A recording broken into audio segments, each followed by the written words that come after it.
ICI इंद्राज में आपका एक बार फिर स्वागत है। आज की इस वीडियो में हम सीखने वाले हैं कट तथा पेस्ट। इसके पिछली वीडियो में हमने सीखा था कॉपी करके पेस्ट करना, यानी कि किसी भी ऑब्जेक्ट के डुप्लीकेट्स ऑब्जेक्ट तैयार करना। ठीक है, तो इस वीडियो में हम कट सीखेंगे जिसकी शॉर्ट की होती है Ctrl+X और पेस्ट यानी Ctrl+V। तो चलिए देखते हैं फिर। यहाँ पर जैसे कि आप ऑब्जेक्ट देख रहे हैं तो हम एक स्वयं एक ऑब्जेक्ट जो है तैयार कर लेते हैं। इसको हम सिलेक्ट करके डिलीट कर देता हूँ। देखिए सिलेक्ट करना यहाँ से बिल्कुल आसान होता है।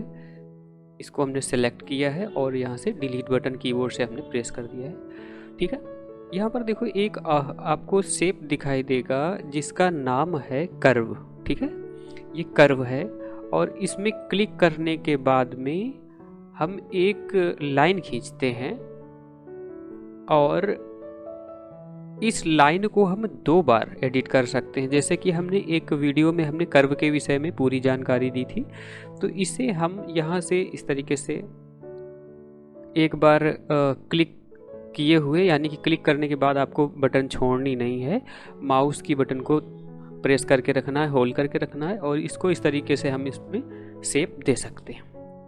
ठीक है, तो यहाँ पर अपने हिसाब से आकृति यहाँ पर दे सकते हैं। इसके बाद में जैसे ही 2 बार आप इसे एडिट कर लेते हैं तो ये ऑब्जेक्ट जो शेप है वो पूरा हो जाएगा।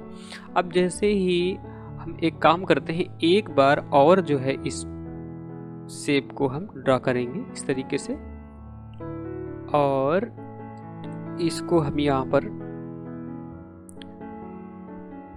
एक बार और जो है यहाँ से कर्व करते हैं और इस तरीके से यहाँ पर हमने ड्रा कर लिया। ठीक है, अब आप देख पा रहे होंगे यहाँ पर एक लीफ नुमा आकृति बन चुकी है। अब इसके बाद में जैसे कि इसका हमें डुप्लीकेट एक तैयार करना है, तो डुप्लीकेट तैयार करने के लिए आपसे क्या बोला गया था कि सबसे पहले हमें सेलेक्ट करना पड़ेगा। अच्छा, सेलेक्ट करना पड़ेगा, इसके लिए हम सेलेक्ट ऑप्शन पर जाते हैं और इसको इस तरीके से हम सेलेक्ट कर लेते हैं। सेलेक्ट करने के बाद हम कंट्रोल की को प्रेस किए हुए अगर हम ड्रैग करेंगे माउस की बाईं बटन को तो हम डुप्लीकेट तैयार कर सकते हैं। तो जैसे इस ऑब्जेक्ट का हम कलर चेंज कर लेते हैं और इसका साइज थोड़ा से छोटा कर लेते हैं। इसको हम कैसे करेंगे, देखिए यहाँ पर ये जो पेंट बकेट टूल है यानी कि फिल विथ कलर टूल को हम लेंगे और इसके बाद में हम इसका कलर यहाँ से चेंज कर लेता हूँ, यहाँ से चेंज कर लेता हूँ और इसके आउटलाइन पर मैं क्लिक करता हूँ। ठीक है, अब देखिए इसका कलर चेंज हो चुका है। तो सेम ऑब्जेक्ट का हमने जो है कलर यहाँ से चेंज कर दिया है। अब इसको हम सेलेक्ट करते हैं और इसका साइज थोड़ा से, देखो सिलेक्शन करने के लिए बिल्कुल सिंपल सा है, थोड़ा से आपको ऑब्जेक्ट के विकर्ण की ओर थोड़ा से ऊपर से आपको सिलेक्शन करना है और सिलेक्शन करने के बाद में आपको इसके साइज में थोड़ा से परिवर्तन करना है। ठीक है, यहाँ से हमने जो है इसको थोड़ा से साइज में छोटा कर लिया है और इसको हम देखो यहाँ पर लेकर के आ रहे हैं। लेकिन आप लोग जब इस ऑब्जेक्ट को मूव करोगे तो कुछ इस तरीके से दिखेगा। इसमें साथ में पेज भी आएगा, देखो पेज यानी बैकग्राउंड जो कलर है हमारा वाइट वो भी आ रहा है। तो ये पेज का कलर ना आए इसके लिए आप लोग क्या करेंगे, इसके लिए आपको यहाँ ये जो सेलेक्ट लिखा हुआ है किस ग्रुप में, इमेज ग्रुप में जो सेलेक्ट ऑप्शन यहाँ पर जो ट्रायंगल लिया है यहाँ से एडिशनल कमांड आपको मिल जाएंगे और इस एडिशनल कमांड में से आपको सेलेक्ट करना है, ये ट्रांसपेरेंट सिलेक्शन लिखा हो यहाँ पर आपको क्लिक करना है। इससे क्या है कि अब आपका बैकग्राउंड जो कलर सेकेंड कलर लगा होगा वो छूट जाएगा। अब इसे मूव करोगे तो सिर्फ आउटलाइन कलर यानी कि जो भी सिलेक्शन आपका होगा सिर्फ फोरग्राउंड कलर ही आएगा। ठीक है, अब इसको हम यहाँ पर फिल कर देते हैं। यहाँ से हमने फिल विथ कलर ले लिया है और इसको मैं रेड कलर से फिल कर देता हूँ और ग्रीन कलर से कर देता हूँ इसे। ठीक है, इसके बाद में हमने क्या किया, इस ऑब्जेक्ट को सेलेक्ट किया।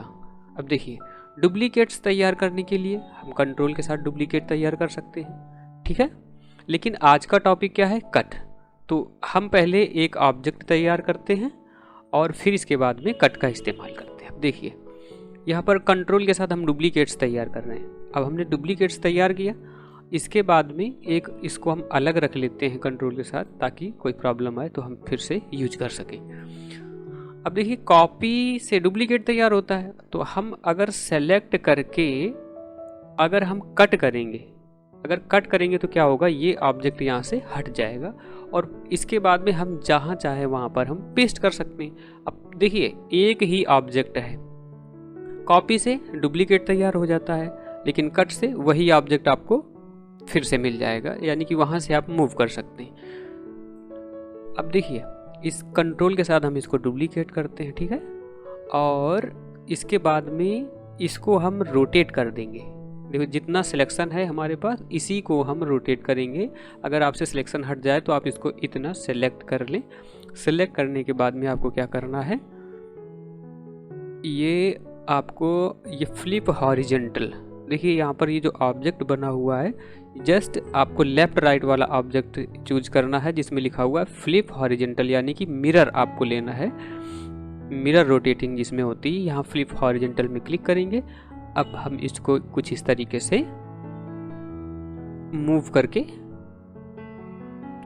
हम एक नई आकृति बना सकते हैं, ठीक है।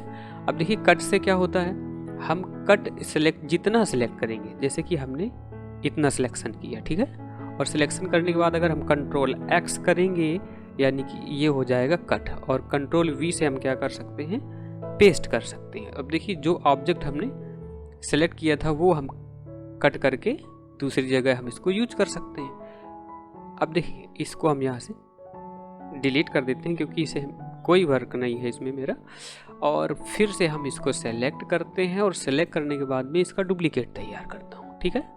डुप्लीकेट तैयार करने के बाद में हम इसको रोटेट कर देते हैं कुछ वर्टिकल, ठीक है, और इस पर हम कलर में कुछ चेंजमेंट करेंगे। ये हम फिल विथ कलर को लेंगे और यहाँ पर हम कलर चेंज कर रहे हैं, इसको थोड़ा से मैं डिफरेंट बना रहा हूँ कुछ इस तरीके से, और इसके बाद में मैं सिलेक्शन करता हूँ, इसको सेलेक्ट करता हूँ। सेलेक्ट करने के बाद में मैं इसका साइज थोड़ा से छोटा कर देता हूँ। इससे क्या है कि आप एक नई डिज़ाइन इस पर दे सकते हैं। तो आप देख पा रहे होंगे एक नई डिज़ाइन हमने बना करके तैयार कर दी है।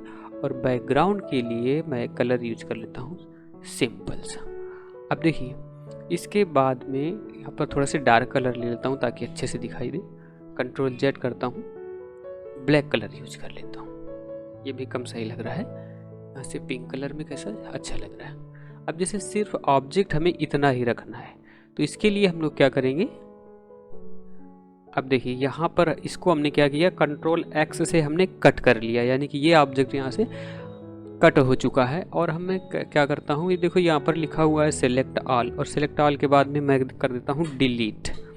अगर पेस्ट करूँगा तो मेरे पास अवेलेबल होगा। अब देखो जितना ऑब्जेक्ट है मेरे पास इसको हम कर लेते हैं क्रॉप। क्रॉप से क्या होगा कि जो फालतू का पेज है जो मेरे यूज में नहीं है वो यहाँ से हट जाएगा। तो इसको मैं करता हूँ क्रॉप, ठीक है। तो क्रॉप से आप अपने इमेज को छांट सकते हैं। और अगर मैं F11 प्रेस करता हूँ यानी कि व्यू पर जा करके अगर आपको फुल स्क्रीन देखना होता है तो आप F11 प्रेस कर सकते हैं, या फिर व्यू मेनू पर आकर के आप यहाँ पर जब क्लिक करेंगे तो आपकी जो इमेज है वो आपकी फुल स्क्रीन पर दिखाई देगी, यानी कि सिर्फ उतना ही पेज दिखाई देगा जितना आपने ड्रा किया होगा। तो आशा करता हूँ ये कट का यूज क्या होता है, और एक इसमें थोड़ा से और मैं आपको समझाने की कोशिश करूँगा। जैसे कि मान लीजिए ये जो आपका ऑब्जेक्ट है आपने इसके डुप्लीकेट्स तैयार किए, ठीक है। इसका कंट्रोल के साथ आपने डुप्लीकेट एक और तैयार किया, इसके बाद आपने एक और डुप्लीकेट तैयार किया, ठीक है। अब मान लीजिए कुछ पार्ट आपको यहाँ से कट करना है, आपको हटाना है, तो आप डिलीट भी कर सकते हैं, लेकिन कट करने से क्या होगा वो आपके क्लिपबोर्ड में भी आ जाएगा, जिसका इस्तेमाल आप दूसरी जगह भी कर सकते हैं। जैसे यहाँ से मैं अगर कट करता हूँ तो ये ऑब्जेक्ट यहाँ से जा हटा करके आप पेस्ट करके आप दूसरी जगह अगर यूज करना चाहें तो आप यूज कर सकते हैं, जो कि बिल्कुल सिंपल सा है। तो आशा करता हूँ आप लोगों को ये वीडियो आपको पसंद आया होगा, और कट का इस्तेमाल करने से क्या हम कर सकते हैं आपको आसानी से समझ में आ गया होगा। तो फिर अगले हम वीडियो में फिर हम सीखेंगे सभी प्रकार के सिलेक्शंस, यहाँ पर जैसे कि rectangle, free from selection, select all, invert selection, delete और ट्रांसपेरेंट को भी हम और भी अच्छे तरह से डिफाइन करेंगे, ठीक है। तो मिलते हैं फिर नेक्स्ट वीडियो में। Tata bye bye.